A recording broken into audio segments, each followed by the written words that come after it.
Welcome to వి3 news లక్ష్యం సమాజహితం. నేను MLA బులెటిన్ల ముందుగా హెడ్లైన్స్ చూద్దాం. సచివాలయంలో సమావేశమైన ఏపీ మంత్రివర్గం, పలు అంశాలకు కేబినెట్ ఆమోదముద్ర.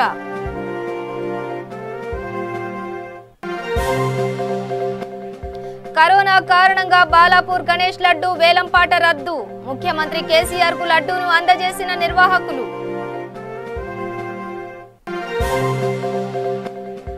ఎంసెట్ ప్రొటెక్షన్ సెల్ కు నగర వ్యాప్తంగా ఫిర్యాదులు, ఆక్రమణలపై చర్యలు మొదలుపెట్టిన జీహెచ్ఎంసీ.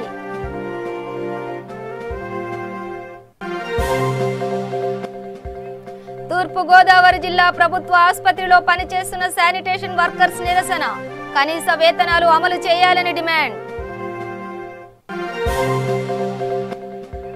ప్రస్తుతం బాలు ఆరోగ్య పరిస్థితి నిలకడగానే ఉంది. ఎస్పీ బాలు ఆరోగ్యంపై ప్రత్యేక బులెటిన్ విడుదల చేసిన ఎంజీఎం ఆసుపత్రి వర్గాలు. డీటెయిల్స్ చూస్తే అమరావతిలోని వెలగపూడి సచివాలయంలో సమావేశమైన ఏపీ మంత్రివర్గం పలు కీలక నిర్ణయాలు తీసుకుంది. ఆన్లైన్ రమ్మీ నిషేధం, రైతులకు ఉచిత విద్యుత్ నగదు బదిలీ పథకం అమలుతో పాటు పలు అంశాలు కేబినెట్ ఆమోదముద్ర తెలిపింది. అలాగే బాపట్ల మార్కాపురంలో మెడికల్ కాలేజీ ఏర్పాటు కోసం స్థలం కేటాయింపు కేబినెట్ ఆమోదముద్ర తెలిపింది. మావోయిస్టులపై నిషేధాన్ని మరో ఏడాది పాటు పొడిగించారు. ఉచిత విద్యుత్ పథకంలో మార్పులు చేసినా ఒక్క రైతుకు నష్టం లేకుండా చూస్తామని ప్రభుత్వం హామీ ఇచ్చింది. ఉచిత విద్యుత్ పథకం ద్వారా రైతుకి ఫ్రీ పవర్ అనే ఆలోచన ఏదైతే నాడు రాజశేఖర రెడ్డి గారు, దివంగత ముఖ్యమంత్రి రాజశేఖర రెడ్డి గారి ఆలోచన అయితే, రాజశేఖర రెడ్డి గారు ఆలోచన చేసి మాట ప్రపంచానికి చెప్పినప్పుడు రైతుకు ఉచితంగా విద్యుత్ అందిస్తాను అని చెప్పని రాజశేఖర రెడ్డి గారు చెప్పినప్పుడు దాన్ని పూర్తిగా వ్యతిరేకించినటువంటి వ్యక్తి ఎవరో మనందరికీ తెలుసు. ఆయన ఫ్రీగా పవర్ ఇస్తానంటే కరెంటును ఉచితంగా రైతులకు అందిస్తాను అనే చెప్పటమే కాకుండా, నిర్ణయించడమే కాకుండా అప్పటి వరకు ఉన్నటువంటి బకాయిల మొత్తాన్ని 1100 కోట్ల రూపాయలని మాఫీ చేశారు. ఈ మాట రాజశేఖర రెడ్డి గారు చెప్పినప్పుడు కరెంటు తీగల మీద బట్టలు ఆరేసుకోవాలి, అదే గనక జరిగితే అని చెప్పి మాట్లాడేటువంటి వ్యక్తులను మనం చూసాం. ఇవాళ అదే వ్యక్తులు ఈ పథకం మీద అనేక రకాల మాట్లాడటం చూస్తుంటే మనందరికీ ఏడవాలో నవ్వాలో అర్థం కాని పరిస్థితి. గడిచిన ప్రభుత్వం, తెలుగుదేశం ప్రభుత్వం అంటే చంద్రబాబు నాయుడు గారి నాయకత్వంలోని ప్రభుత్వం, విద్యుత్ శాఖకు రాష్ట్ర ప్రభుత్వం పెట్టినటువంటి బకాయిలు 20,000 కోట్ల పైచిలకైతే దాంట్లో జగన్మోహన్ రెడ్డి గారు ముఖ్యమంత్రి అయ్యి 14,000 కోట్ల రూపాయల రాష్ట్ర ప్రభుత్వం చేసినటువంటి బకాయిల్ని, పాత బకాయిల్ని తీర్చితే దానిలో ఉచిత విద్యుత్కి, రైతులకి ఉచిత విద్యుత్కి ఏదైతే ఇచ్చిందో కరెంటు డిపార్ట్మెంట్, ఆ డిపార్ట్మెంట్కి రైతులకు వాడిన కరెంటుకి కట్టాల్సింది 7,172 కోట్ల రూపాయల బకాయిలను కూడా అప్పు పెట్టి వెళ్ళిపోవడం జరిగింది చంద్రబాబు నాయుడు గారు. ఆయన కూడా ఇవాళ రైతుల గురించి, రైతుల యొక్క ఉచిత విద్యుత్ గురించి వాళ్ళందరూ ఏం మాట్లాడుతున్నారో మనం చూస్తున్నాం. అంటే దాన్ని డెవలప్మెంట్ వర్క్స్ ఖర్చు పెడుతూ, సబ్స్టేషన్లు కడుతూ, ట్రాన్స్ఫార్మర్లను ఏర్పాటు చేస్తూ, ఇట్లాంటివన్నీ చేసుకుంటూ రాబోయే రబీ పంట దగ్గర నుంచి కూడా 100కి 100%, ఇప్పటికీ 90%కి చేరుకున్నాం. 100కి 100% పగటిపూట 9 గంటలు నిరంతరాయమైనటువంటి నాణ్యమైన కరెంటుని రైతులకు ఉచితంగా అందించేదానికి ఈ ప్రభుత్వం అన్ని రకాల జంట నగరాల్లో గణేష్ నవరాత్రి ఉత్సవాలు అనగానే వెంటనే గుర్తుకు వచ్చేది లడ్డూ వేలంపాటలే. ప్రతి సంవత్సరం వేలంపాటలో లక్షలు పాడి గణేష్ లడ్డూను సొంతం చేసుకున్న వారు చాలా మంది ఉన్నారు. ప్రత్యేకించి బాలాపూర్ లడ్డు అంటేనే ఎంతో ఫేమస్. ప్రతి సంవత్సరం వేలం ద్వారా లడ్డూను సొంతం చేసుకునేందుకు పోటీ పడేవారు అధికంగానే ఉన్నారు. కానీ ఈ సంవత్సరం కరోనా కారణంగా అసలు ఉత్సవాల నిర్వహణ సాదాసీదాగా జరిగింది. ప్రత్యేకించి ఖైరతాబాద్ గణేష్ ఎత్తు 9 అడుగులకే పరిమితం కాగా బాలాపూర్ లడ్డూను ఈసారి వేలం వేయలేదు. వేలం పాటలు నిర్వహిస్తే భారీ సంఖ్యలో జనం గుమిగూడే అవకాశం ఉంటుంది కాబట్టి ఈసారి లడ్డూను వేలం వేయలేదు.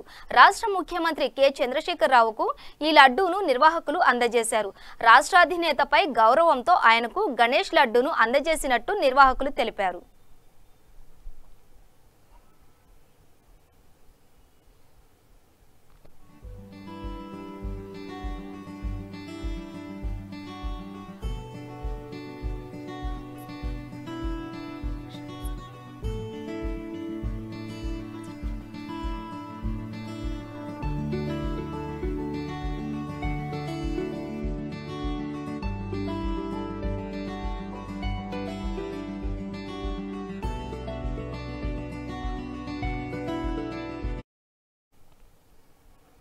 అసెట్ ప్రొడక్షన్ సెల్ కు వచ్చిన ఫిర్యాదులపై జీహెచ్ఎంసీ చర్యలు మొదలుపెట్టింది. కేపీహెచ్బీ ఫేజ్ 3 ఎల్ఐజీ కాలనీలో ఉన్న 700 గజాల పార్కులో వెలసిన అక్రమ నిర్మాణాలను తొలగించింది. మంత్రి కేటీఆర్ ప్రారంభించిన అసెట్ ప్రొడక్షన్ సెల్ కు నగర వ్యాప్తంగా ఆక్రమణలపై ఫిర్యాదులు అందుతున్నాయి. ఇప్పటికే నోటీసులు ఇచ్చినా వాటిపై అధికారులు చర్యలు తీసుకుంటున్నారు.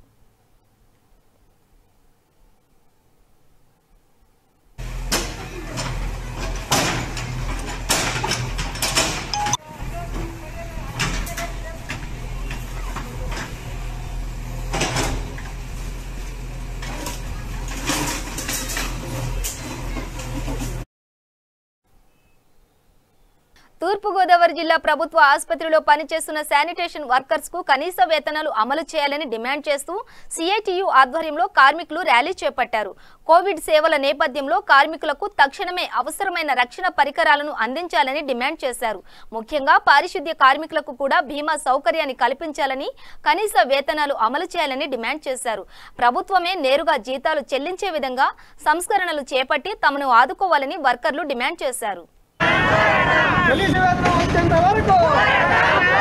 20 సంవత్సరాల నుండి శానిటేషన్ కాంట్రాక్ట్ ఉద్యోగులుగా పనిచేస్తున్నామండి.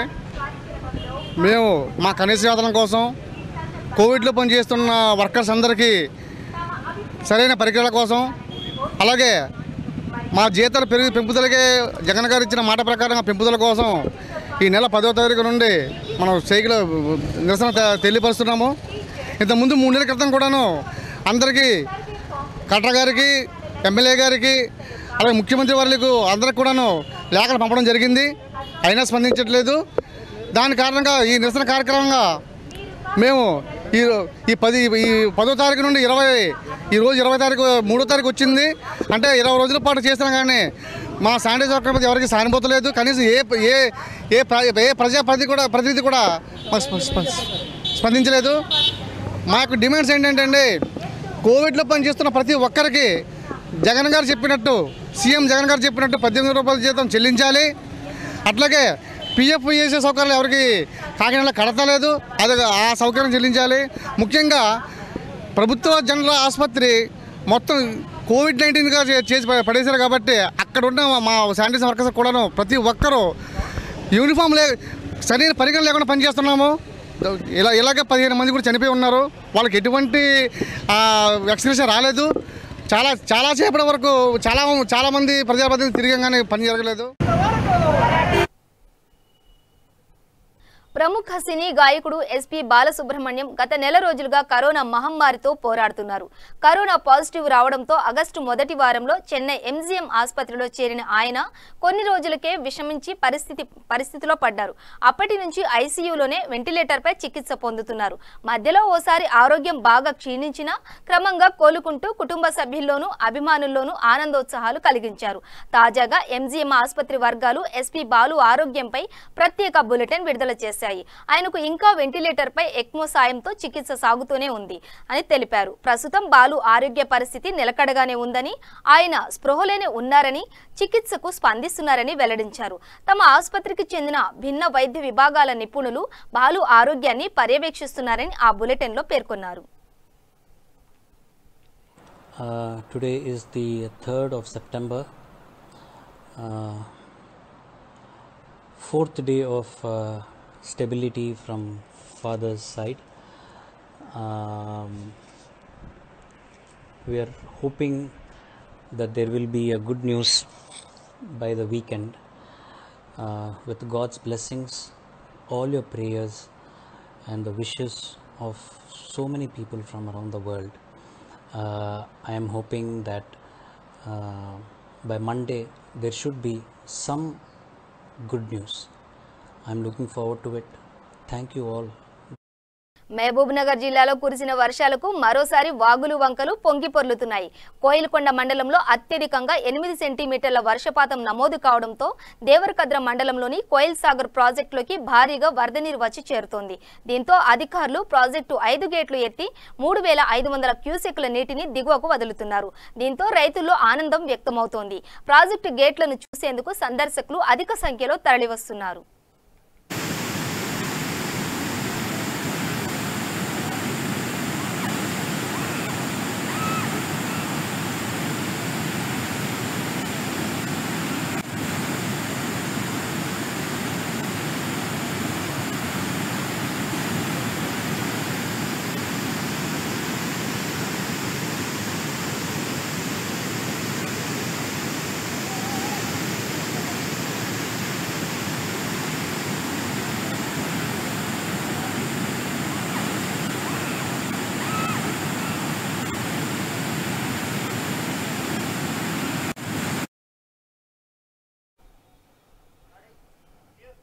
కడప జిల్లా కొండాపురం మండలం తాళపొద్దుటూరు గ్రామంలో ఉద్రిక్తత వాతావరణం నెలకొంది. గ్రామం అంతా ఏకమై ఒకే మాటపై నిలబడింది. తమకు నష్టపరిహారం అందించకుండా నివాసాలు ఖాళీ చేయమనడం దుర్మార్గమని, తమరి బలవంతంగా ఖాళీ చేయించాలని చూస్తున్నారని ప్రజలు వాపోతున్నారు. బాధితులకు అండగా మానవ హక్కుల వేదిక కన్వీనర్ జయశ్రీ మద్దతు పలికారు. జగన్ 13 నెలల పాలనలో 30 గ్రామాలకు నష్టపరిహారం చెల్లించడం మరిచి నేడు నీటి నిల్వ కోసం వారిని ఇబ్బంది పెడతారా అని జయశ్రీ ఆవేదన వ్యక్తం చేశారు.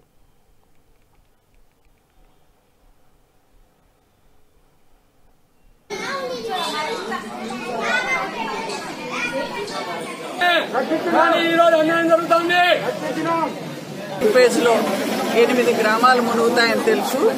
వాళ్లకు ఇప్పుడు వచ్చిన జగన్ ప్రభుత్వం 13 నెలల కిందటే అధికారంలోకి వచ్చింది. అప్పుడే కన్నా డబ్బులు ఇచ్చి ఉంటే ఈరోజు సంతోషంగా ప్రజలు వాళ్ళు ఖాళీ చేసి వెళ్ళిపోయిందరు. మెజార్టీ కట్టబెట్టినటువంటి నియోజకవర్గం ఏదైనా ఉందంటే జమ్మలవాడు తాలూకా. మరి ఈ జమ్మలవాడు వాసుల మీద మీరు చెప్పింది మా నాయన ఇక్కడ పుట్టాడు, నేనే ఇక్కడే పుట్టాడు. మరి మమ్మల్ని పూర్తరానికి ఇక్కడ మీరు పుట్టడం ఏంది, మమ్మల్ని ఈ విధంగా తిట్టడం ఏంది, అర్థం కానటువంటి పరిస్థితి అయిపోయింది. వాస్తవంగా మేము ఇక్కడ చాలా మంది రాజకీయాలు చేస్తారు, నడిచి మాట్లాడతారు. మేము ఏ రాజకీయాలు చేయలేదు. మా మీద ఇప్పటికే యాక్షన్లు చూపిస్తున్నారు. మాకున్నటువంటివన్నీ మొత్తం కట్ చేశారు. అయితే మేము దానిలో భయపడలేదు. ఒకటే న్యాయమైన కోరిక, ఒకటే మాకు అక్కడ మీరు ఇల్లు కట్టియండి. ఆ ఇంటికి ఒక మరుగుదొడ్డి, ఒక బాత్రూమ్, ఒక నీళ్ల కుళాయి, ఒక రోడ్డు కల్పించండి. సంతోషంగా మేము ఈ గంటకు బొమ్మనే పోతాం. ఇది మేము ఈ పోలీసుల ద్వారా, మీ మీడియా ద్వారా ప్రభుత్వానికి తెలియజేస్తున్నాం. అంతే తప్ప మాకు ఎలాంటి రాజకీయం అవసరం లేదు. అట్లాంటి రాజకీయం చేసినామంటే మేము గొంతు కోసుకుంటాం. మాకు అవసరమే లేదు. పరిష్కరించాలి.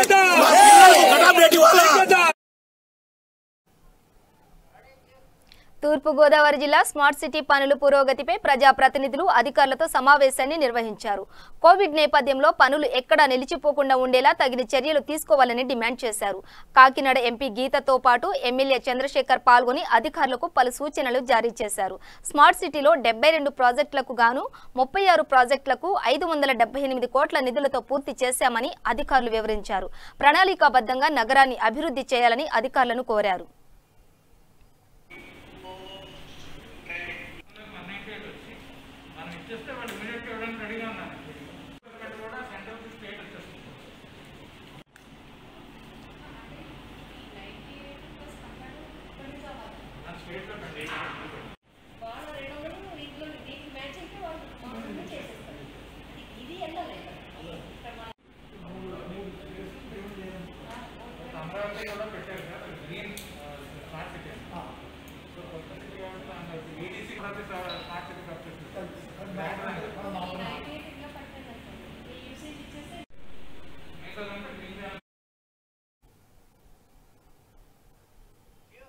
తూర్పుగోదావరి జిల్లా కాంగ్రెస్ శ్రేణులు దివంగత ప్రణబ్ ముఖర్జీకి ఘన నివాళి అర్పించారు. కాంగ్రెస్ పార్టీలో కీలక నేతగా ఎదిగి అత్యున్నత పదవిలో కొనసాగి దేశ రాష్ట్రపతిగా సేవలు అందించారని కొనియాడారు. ఆయన మరణం దేశానికే తీరని లోటని ప్రణబ్ చిత్రపటానికి పూలమాలలతో నివాళులర్పించారు.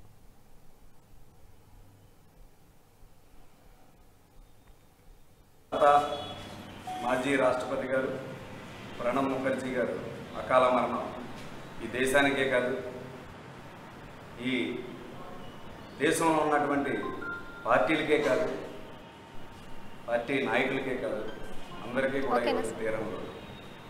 ఆయన 1935లో పశ్చిమ బెంగాల్లో మెరాఠీ గ్రామంలో పుట్టి మరొక జర్నలిస్ట్గా అలా ఒక న్యాయవాదిగా పనిచేసి మరి 1969లో తొలిసారి రాజకీయ ప్రవేశం చేసి అక్కడ జరిగిన ఉప ఎన్నికల్లో మరి మిడ్నాపూర్ నుంచి స్వతంత్ర అభ్యర్థిగా పోటీ చేసి ఆయన విజయం సాధించడం జరిగింది.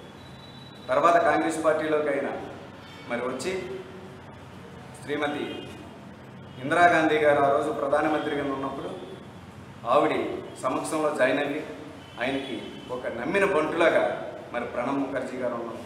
మరి నిజంగా కాంగ్రెస్ పార్టీ కాదు. ఆ తర్వాత 5 సార్లు రాజ్యసభ కింద ఎన్నికై, ఒకసారి లోక్సభలో ఎన్నికై మరి ఈ దేశంలోనే ఒక కీలకమైన పదవులు చేపట్టడం జరిగింది. 1 ఆర్థిక శాఖ, 2 విదేశాంగ శాఖ, 3 రక్షణ శాఖ, ఇలాగా ఎన్నో శాఖలు, ఒక హోమ్ మినిస్టరు, ఒక ప్రధానమంత్రి తప్పించి అన్ని శాఖలు చేయడం జరిగింది. ఆయన ఈ భారతదేశానికి 13వ రాష్ట్రపతిగా, మరి అలాగే కాంగ్రెస్ వర్కింగ్ కమిటీ 22 సార్లు సభ్యులుగా ఉండడం, మరి కాంగ్రెస్ పార్టీకి వెనలేని సేవలు చేసిన ప్రణబ్ ముఖర్జీ గారికి నిజంగా మేము చేతులెత్తి దండం పెట్టాలి. ఎందుకంటే ప్రణబ్ ముఖర్జీ గారు ఆయన చేసిన ఈ దేశానికి చేసిన సేవలకి స్మరించుకుంటూ ఆయనకి పద్మవిభూషణ్, భారతరత్న అని బిరుదులు కూడా ఇవ్వడం జరిగింది. మరి ఈరోజు ఆయన అకాల మరణం కాంగ్రెస్ పార్టీకే కాదు, ఈ దేశానికే తీరం లోటని ఈ సిటీ కాంగ్రెస్ తరపు నుంచి నేను ఒక్కసారి సంతాపం తెలియజేసుకుంటూ, అలాగే వారి కుటుంబ సభ్యులకు మా ప్రగాఢ సానుభూతి తెలియజేస్తూ, మరి అటువంటి నాయకుని కోల్పోవడం కాంగ్రెస్ పార్టీకి తీరం లోటని మరీ తెలియజేస్తూ సెలవు తీసుకుంటాం. భారత కరోనా సమయంలో ఆసుపత్రిలో పనిచేస్తున్న కార్మికులకు కోవిడ్ ప్రమాద బీమాను వర్తింపచేయాలని డిమాండ్ చేస్తూ విశాఖ జీవీఎంసీ గాంధీ విగ్రహం వద్ద సిఐటియు నేతలు నిరసన వ్యక్తం చేశారు. విశాఖ టీడీ హాస్పిటల్ కాంట్రాక్టు కార్మికులకు 16,000 రూపాయలను కనీస వేతనాలు అమలు చేయాలని కార్మిక సంఘాల నేతలు డిమాండ్ చేశారు. గత 6 నెలలుగా కరోనా బాధితులకు అంకిత భావంతో సేవలు అందిస్తుంటే తమ పట్ల నిర్లక్ష్యంగా వ్యవహరిస్తున్నారని కార్మిక సంఘాల నేతలు ఆందోళన వ్యక్తం చేశారు. కోవిడ్ సమయంలో విధులు నిర్వర్తిస్తున్నప్పటికీ తమ సమస్యలను పట్టించుకోవడం లేదని, ఇప్పటికైనా అధికారులు తమ సమస్యలను పరిష్కరించాలని డిమాండ్ చేశారు.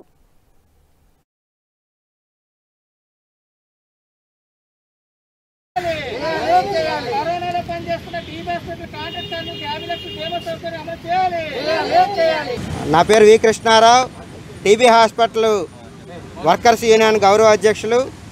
ఈరోజు టీబీ హాస్పిటల్లో గత 6 నెలల నుండి కరోనా వ్యాధి వ్యాప్తి చెందినప్పటికి కూడా ఈరోజు ఆ హాస్పిటల్లో రోగుల దగ్గర పనిచేయడం అనేది 42 మంది కార్మికులు పనిచేయడం అనేది జరుగుతుంది.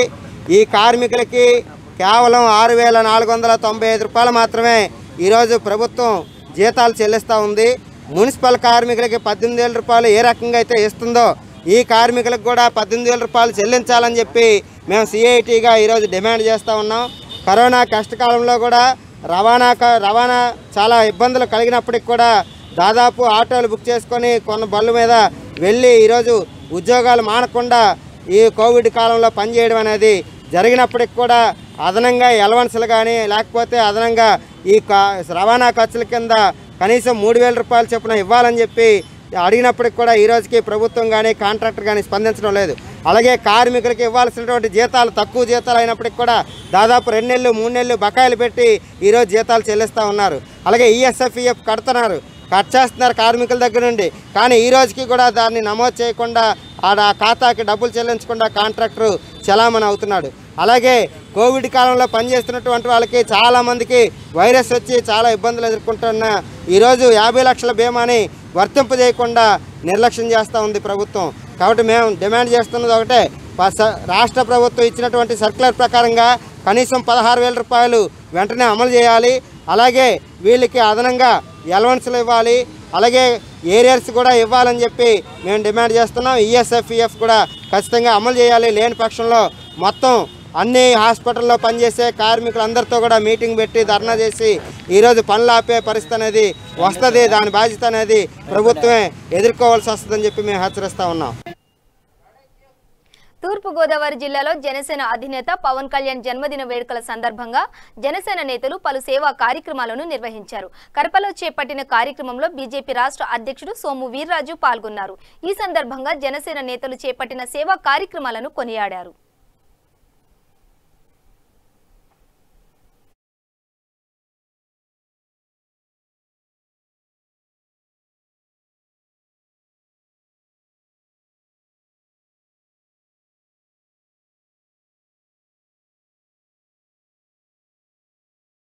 వ్యవస్థ యొక్క తీరుతెన్నులు ఏంటి అనేది మీరు ఆలోచించాలి.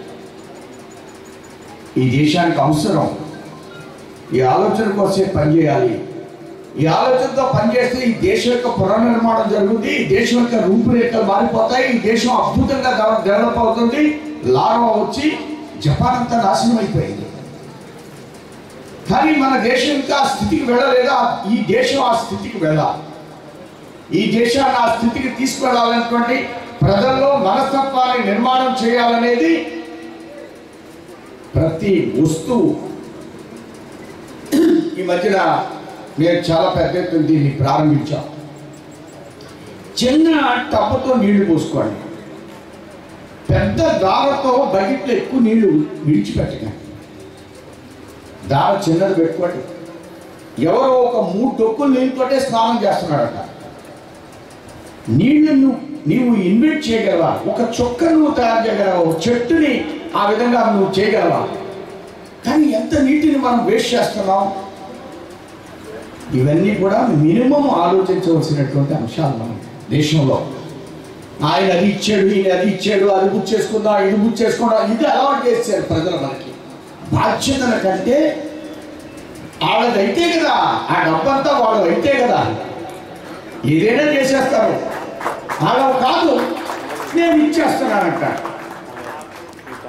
ఈయనైనా ఆయనైనా చంద్రబాబు నాయుడు గారు పసుపు కుంకాలు ఇచ్చారు. నేనేమంటానంటే చంద్రబాబు నాయుడు గారితో వాళ్ళ డైరీలో ఒక బటర్ మిల్క్ ప్యాకెట్ ఉచితంగా ఇస్తే అది ఆడింది.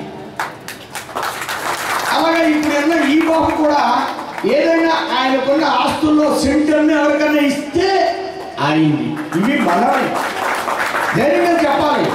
ఎందుకు ఇది, నేను ఎందుకు ఈ సందర్భంలో నేను ఈ అంశాలు ప్రస్తావిస్తున్నానంటే ఈ జాతీయవాదం లేదు, ఈ జాతీయవాదం లేదు, ఈ జాతికి సరైనటువంటి డైరెక్షన్ ఇవ్వాలనేటువంటి ఆలోచన లేదు. కాబట్టి ఇలాంటివి జరుగుతున్నాయి. షాద్నగర్లో హెచ్బీఎల్ కార్మికులు చేస్తున్న పోరాటానికి మద్దతుగా పరిశ్రమ ముందు ప్రజా సంఘాల నేతలు ధర్నా నిర్వహించారు.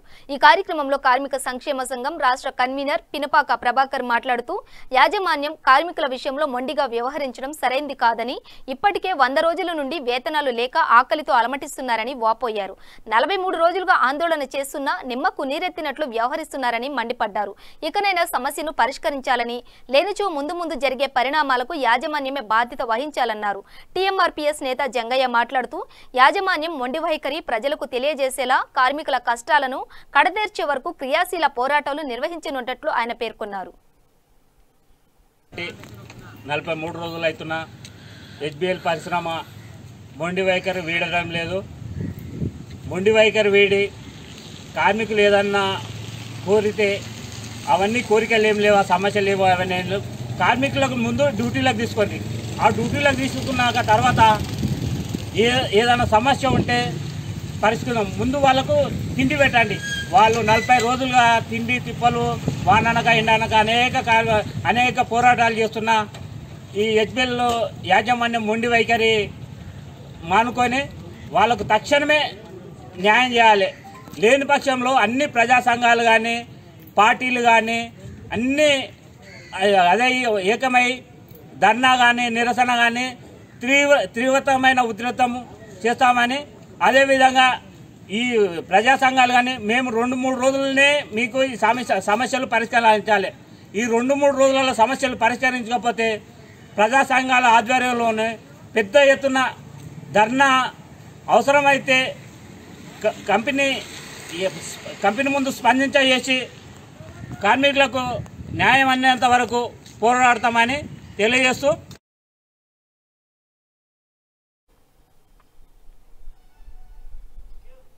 పీలేరు సబ్ రిజిస్ట్రార్ కార్యాలయంలో పనిచేస్తున్న అధికారులు స్టాంప్ వెండర్లతో కలిసి రిజిస్ట్రేషన్పై 2% అధికంగా వసూలు చేస్తున్నట్లు తమకు వచ్చిన ఫిర్యాదు మేరకు ఏసీబీ ఆకస్మిక తనిఖీలు జరిపింది.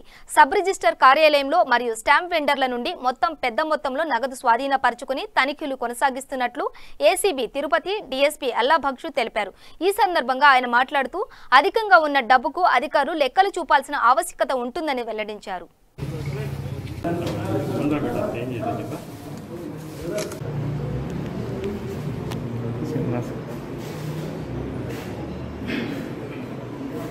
మీరు డాక్యుమెంట్ రైటా తీసు మస్తు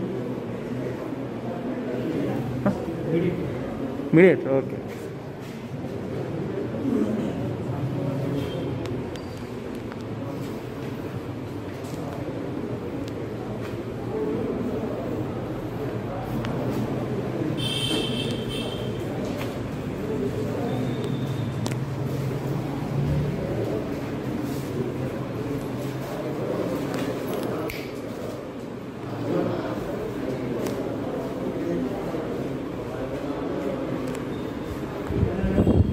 సో ఈరోజు పీలేరు సబ్ రిజిస్టర్ ఆఫీస్లో కొద్దిగా ఈ డాక్యుమెంట్ రైటర్స్ రిజిస్ట్రేషన్ కోసం వచ్చిన ప్రజల దగ్గర నుంచి ఒక డాక్యుమెంట్కు 2% లెక్కన బ్రైబ్స్ కలెక్ట్ చేస్తున్నామని చెప్పని పక్కా రాబడిన సమాచారం మీద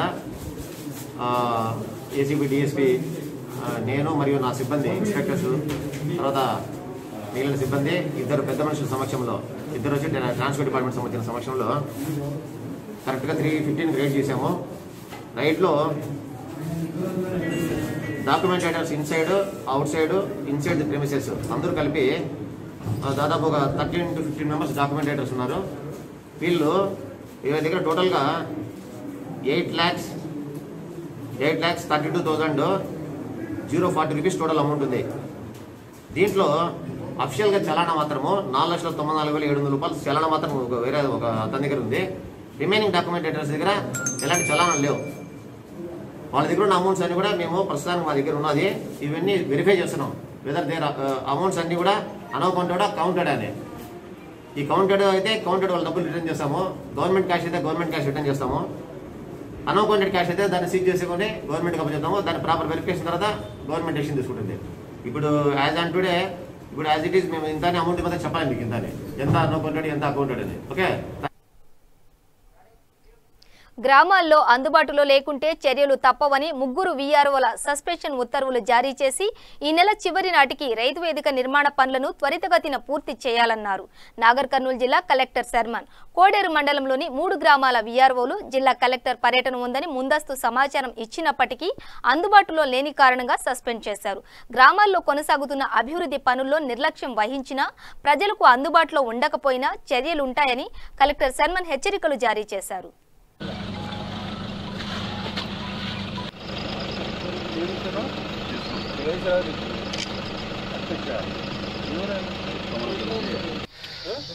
ఇక్కడ వచ్చి సందు వస్తే పాడు బాత్రూమ్లు కూడా మనకి రాసేస్తున్నారు.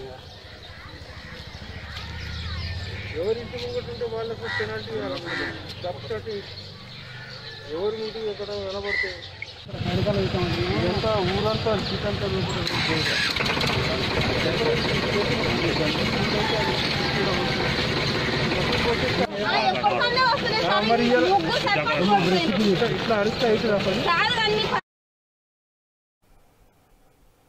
బులెటిన్ ముగించే ముందు హెడ్లైన్స్ మరోసారి.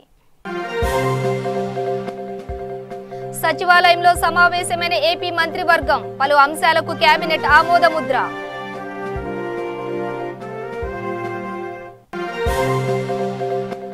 కరోనా కారణంగా బాలాపూర్ గణేష్ లడ్డు వేలంపాట రద్దు. ముఖ్యమంత్రి కేసీఆర్ కు లడ్డును అందజేసిన నిర్వాహకులు.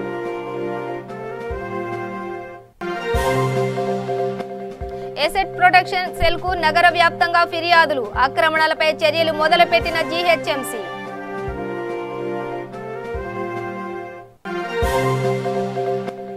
తూర్పుగోదావరి జిల్లా ప్రభుత్వ ఆసుపత్రిలోని పనిచేస్తున్న శానిటేషన్ వర్కర్స్ నిరసన. కనీస వేతనాలు అమలు చేయాలని డిమాండ్.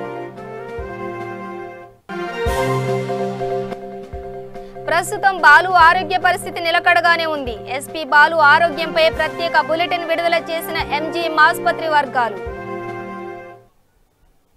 ఇవి బులెటిన్ డీటెయిల్స్. చూస్తూనే ఉండండి V3 న్యూస్ లక్ష్యం సమాజహితం.